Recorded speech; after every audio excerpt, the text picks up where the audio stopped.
I do believe that the experience I personally had on the dance floor of the Saint was probably the most religious experience I've had in my life. I don't know whether it's the collective energy of the crowd that creates it, or the passage of time and the lights and the sound and the music. The natural endorphins are kicking in. It's actually meant for you to lose your identity so that you're having a tribal experience, truly. When I first started going to clubs, which would be the late 70s, black culture and gay culture were inventing disco. They were inventing nightclubs. I mean, there was no such thing as DJing, turntables. Those were invented for clubs like the Paradise Garage. And then you're hit with this kind of biblical plague. Both of those happening simultaneously is almost overwhelming. And kids today have no idea what it's like. If they took their phone and went through their whole contacts, and I just said, okay, now imagine that like 1/3 of these people are dead. That's what AIDS was like. Sure, I would be different if AIDS had never happened. It sort of hardens you in a way. All that lost talent, those brilliant minds, what would they have created that would have changed the world?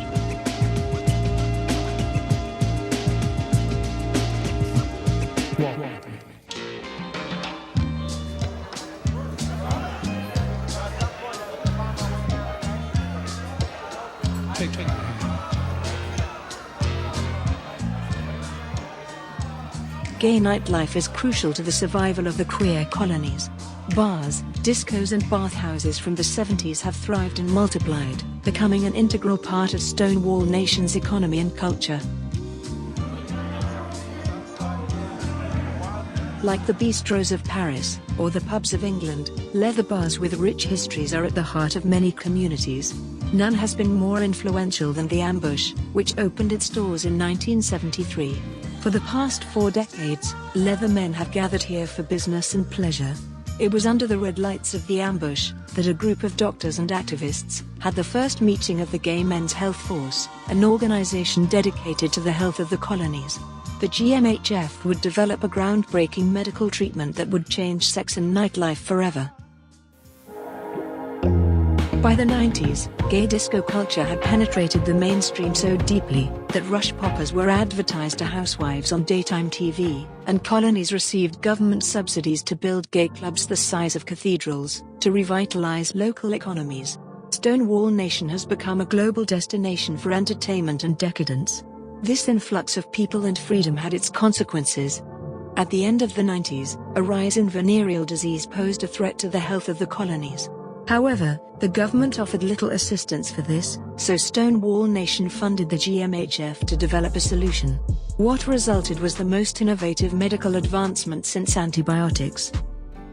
Imagine poppers that protect you from STIs.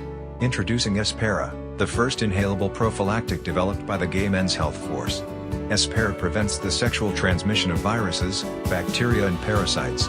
Talk to your health provider and discover if Herrera is a fit for you.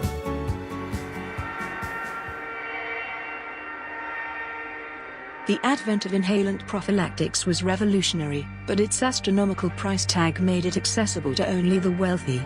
Although the GMHF had developed the treatment, its pharmaceutical manufacturer refused to lower the price. After years of unsuccessful litigation to break the patent, the colonies took matters into their own hands. They enlisted the help of the biggest promoters in nightlife to create a traveling circuit party that would distribute the treatment. The event came to be known as the quarantine. Patrons were given a medical scan upon entering. Throughout the evening, the prophylactic was dispersed through the ventilation system of the nightclub. Thousands were protected against all sexually transmitted diseases, free of charge.